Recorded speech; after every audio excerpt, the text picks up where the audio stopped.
Hiningi ng Akbayan Party List sa Office of the Ombudsman ang kopya ng mga SALN ni na Pangulong Bongbong Marcos at Vice President Sara Duterte.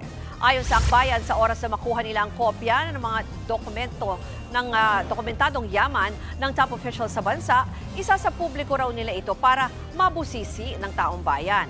Isa raw itong test kung talagang seryoso ang gobyerno na itaguyod ang transparency sa gitna ng naglipa ng kaso ng korupsyon.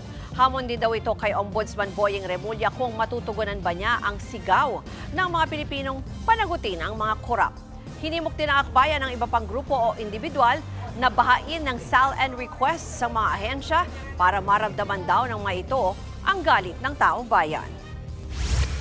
Ilang taon na, simula nung naupo si Martires na tinago yung SALN ng ating mga highest officials of the land. Sana this is the moment na masilip na natin ano ba yung kanilang sinusubukang itago sa taong bayan. Para magkaroon ng public scrutiny dun sa kanilang kayamanan, ito ba ay parang underdeclared o kaya ay may nakikita ba tayong unexplained wealth?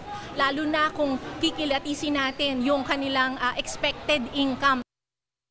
Mga kapatid, Ruth Cabalco, para sa mabilis na pasada ng mga balitang dapat niyong malaman, mag-follow at mag-subscribe sa social media pages ng News 5.